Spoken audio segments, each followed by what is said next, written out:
कामं सोडून नको ती उद्योग करत बसले. हळद संपले तर रेशनिंग संपलंय सगळं. कामधंदा नाही काय दुसरं काय.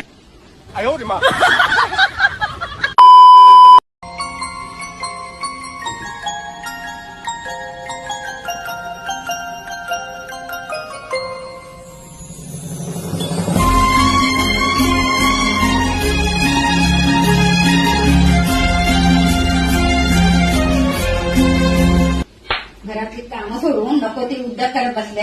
हळद संपले तर रेशनिंग संपलंय सगळं. कामधंदा नाही काय दुसरं काय.